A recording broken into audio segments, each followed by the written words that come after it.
Morning students. बेटा उम्मीद है आप सब अच्छे होंगे और घर में होंगे। आप देख रहे हैं ना समस्याएं कितनी बढ़ती जा रही हैं, तो प्लीज़ अपने पेरेंट्स का साथ दें, पेरेंट्स को कोऑपरेट करें, घर में रहें, घर में जो चीज़ें हैं उससे ही अपना काम चलाएं और बाहर ना निकलें। हैंड वॉश करते रहें, सैनिटाइज करते रहें, मास्क लगाते रहें और बहुत ज़्यादा ज़रूरत हो तभी घर से बाहर निकलें। ठीक है ना? तो चलिए शुरू करते हैं आज का लेसन। हम आपको कॉन्स्टिट्यूशन पढ़ा रहे थे, ठीक है, और कॉन्स्टिट्यूशन में आपने पढ़ा था हमारे फंडामेंटल राइट्स क्या है। ये 6 राइट्स मैंने आपको बताए थे। उसके पहले हमने कॉन्स्टिट्यूशन की कुछ विशेषताएं बताई थी। आज जो है, जो हमारी जो विशेषताएं हैं उसमें एक रह गया था हमारा, वो था हमारा एक पॉइंट रह गया था, वो है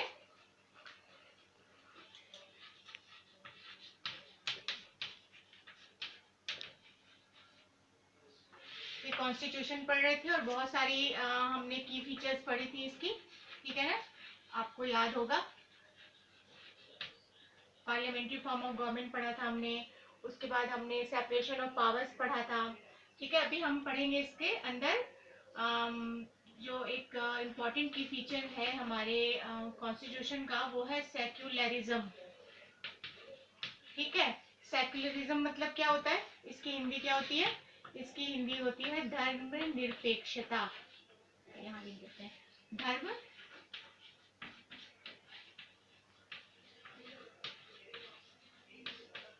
निरपेक्षता, ठीक है। इसके नाम से पता लग रहा है हमें, धर्म का मतलब तो पता है रिलीजन होता है, और निर मतलब नहीं, और पेक्षता मतलब पक्ष लेना। जब हम किसी भी धर्म का पक्ष नहीं लेते हैं तो इसको हम इस तरह से बता सकते हैं सेक्युलरिज्म को, कि सेक्युलरिज्म वो होता है जब किसी राज्य के अंदर ऑफिशियली किसी भी धर्म को सपोर्ट नहीं किया जाता। मतलब राज्य का कोई धर्म ना हो, पर्टिकुलरली कोई अपना धर्म ना हो, कोई खास कोई विशेष धर्म को जो ना मानता हो, बल्कि सभी धर्मों का समान रूप से आदर सम्मान किया जाता हो जिस राज्य में, जिस देश में, वहां पर सेक्युलरिज्म होता है। वहां पर क्या होता है? धर्मनिरपेक्षता होती है। जैसे India is a secular country, Bharat को कहते हैं ना धर्मनिरपेक्ष देश है। क्यों कहते हैं? क्योंकि यहाँ पे सभी धर्मों को समान रूप से सम्मान दिया जाता है। यहाँ पर कोई भी धर्म का व्यक्ति अपने धर्म को बिना किसी भेदभाव के वो मान सकता है, वो उसको आगे लेके जा सकता है। पहले भी मैंने आपको बताया है, ठीक है ना। हिंदू हैं तो वो कहीं भी मंदिर में जा सकते हैं, पूजा पाठ कर सकते हैं, अपने धार्मिक रीति रिवाजों को मान सकते हैं। ऐसे जो इस्लाम धर्म के मानने वाले लोग हैं वो अपने पर्व त्योहार को बिना किसी रोक टोक के मना सकते हैं। भारत में तो बहुत सारे धर्मावलंबी रहते हैं, जैसे हिंदू, मुस्लिम, सिख, ईसाई तो हैं ही। इसके अलावा भी बहुत सारे धर्म के लोग हैं, जैनिज्म है, बुद्धिज्म है ना, तो यहूदी हैं, वहावी जाति के लोग हैं। तो इस तरह से बहुत सारे लोग हैं और सभी धर्म को मानने वाले लोग यहाँ पर प्रेम से मिल करके एकता के साथ रहते हैं। तो जिस कंट्री में ऑफिशियली कोई अपना रिलीजन नहीं होता, किसी एक धर्म का पक्ष नहीं लिया जाता, बल्कि सभी धर्मों को एक समान नजरों से देखा जाता है, कानून की नजरों में सभी धर्म के लोग समान होते हैं, वहां पर सेक्युलरिज्म होता है। वहां पर क्या होता है? धर्मनिरपेक्षता होती है, ठीक है ना बेटा। इसके बाद जो है हमने आपको कॉन्स्टिट्यूशन के फंडामेंटल राइट्स बताए थे, आपको याद होगा 6 फंडामेंटल राइट्स थे, ठीक है। इन 6 राइट्स के बारे में मैंने आपको बताया था। आज जो है हम इसी के इसके बाद जो है फंडामेंटल ड्यूटीज पढ़ेंगे, ठीक है। फंडामेंटल ड्यूटीज ये हमारे संविधान की पार्ट ये पार्ट 4A में मेंशन है। ये जो फंडामेंटल ड्यूटीज है हमारे, ये कॉन्स्टिट्यूशन के 4th A पार्ट में इसको लिखा गया है कि फंडामेंटल ड्यूटीज क्या है। और ये कोई सिखाने की बात नहीं है, मतलब जब हमें राइट्स दिया गया है, जब हमें अधिकार दिए गए हैं, तो अधिकार के साथ कर्तव्य भी जुड़े होते हैं। राइट्स के साथ जो है वो हमारे ड्यूटीज भी अपने आप जुड़ जाती हैं। अगर हमें अधिकार है तो हमारे कर्तव्य भी हैं। हमसे कोई कुछ करवा रहा है तो हम भी तो उसको कुछ करके देंगे। तो यही होता है राइट और ड्यूटी, ठीक है ना। तो जो ड्यूटीज हैं हमारी, वो कोई सिखाने की बात नहीं है कि हम आपको सिखाएंगे तब आपको ड्यूटी समझ में आएगी। ये अपने अंदर से पैदा होने वाली भावना होती है, पैदा होने वाले विचार होते हैं। जो ड्यूटीज होते हैं, ठीक है ना। अभी बहुत सारी ड्यूटीज हैं हमारे कॉन्स्टिट्यूशन में मेंशन है। कुछ एक ड्यूटीज के बारे में मैं आपको बताती हूँ। आपके पास कॉपी पेन होगा, निकाल लीजिए और लिखना शुरू कर दीजिए। हाँ जी बेटा, तो अभी फंडामेंटल ड्यूटीज हम पढ़ेंगे। जब हमें राइट्स दिया गया है तो ड्यूटीज भी उसके पैरेलल ही चलती है, मतलब फंडामेंटल राइट्स और फंडामेंटल ड्यूटीज एक दूसरे के पैरेलल चलती है, एक दूसरे के समानांतर होती है ये, ठीक है। तो अभी हम फंडामेंटल ड्यूटीज देख रहे हैं कि क्या क्या ड्यूटीज है, हमारे कर्तव्य क्या क्या है। इसको हम मौलिक कर्तव्य कह सकते हैं हिंदी में, मौलिक कर्तव्य, ठीक है। सबसे पहले तो है कि we should follow our constitution. सबसे पहले हमें अपने संविधान के अंदर लिखी हुई बातों को मानना है, उसकी अवहेलना नहीं करनी है, उसके अगेंस्ट नहीं जाना है, ठीक है ना। We should follow our constitution. उसके बाद है respect our national flag and national emblem, जो भी है हमारे राष्ट्रीय प्रतीक हैं उनका हमें सम्मान करना चाहिए। फ्लैग और एम्बलम जो भी है, ठीक है।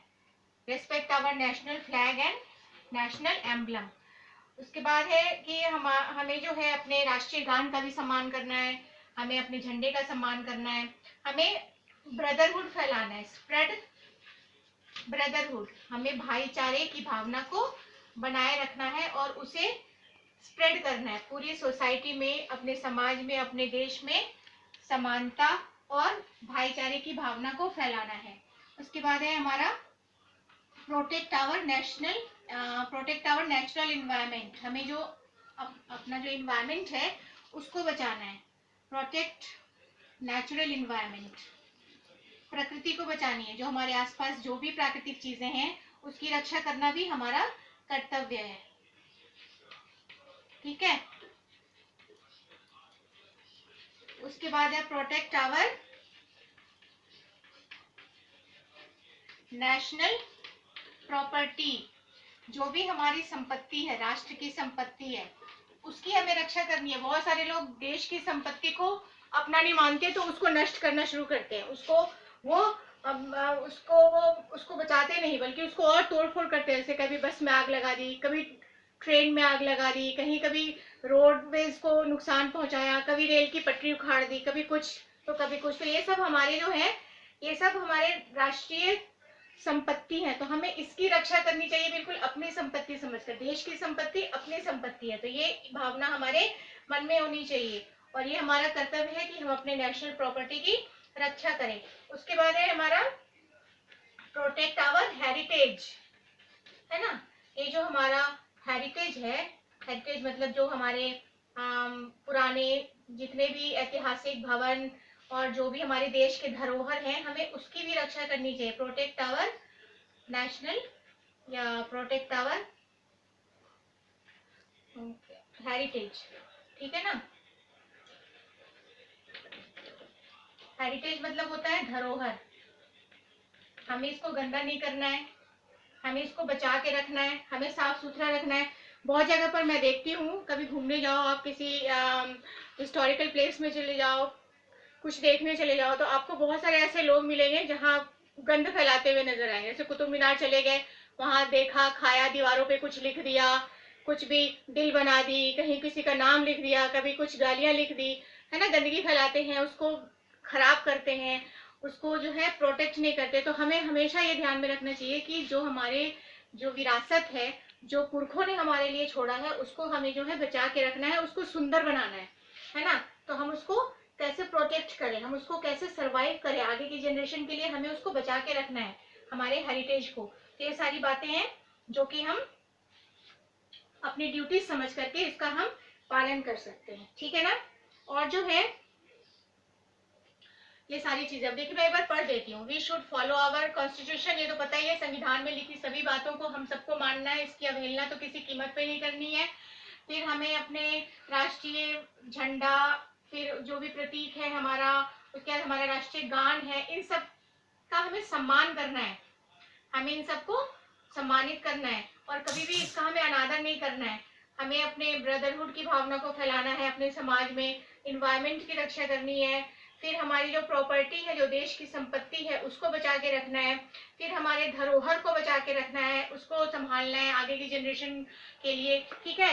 एक और चीज है कि जब भी हमें आवश्यकता पड़े तो हमें अपने देश की सेवा के लिए तत्पर रहना चाहिए, ये भी हमारा कर्तव्य बनता है। ठीक है ना, ये भी जो है हमारा कर्तव्य बनता है कि we should serve our nation in need, है ना। वी शुड सर्व मतलब हमें अपने देश की सेवा के लिए हमेशा तत्पर रहना चाहिए। Serve our nation in need, जब भी जरूरत हो हमें अपने देश की सेवा करने से पीछे नहीं हटना चाहिए।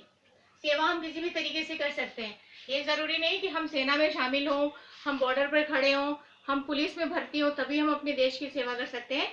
ये धारणा मन में नहीं लानी चाहिए। हमें किसी भी फील्ड में, किसी भी स्तर पे हम अपने देश की सेवा की जिम्मेदारी उठा सकते हैं। जैसे अभी जो टाइम चल रहा है कोरोना की वजह से, वो देश की सेवा का बहुत ही बड़ा अवसर है और हम सबको इसका फायदा उठाना चाहिए और इसमें हमें शामिल होना चाहिए कि हम कैसे अपने देश की सेवा अभी कर सकते हैं, क्योंकि हमारे देश को अभी हमारी जरूरत है।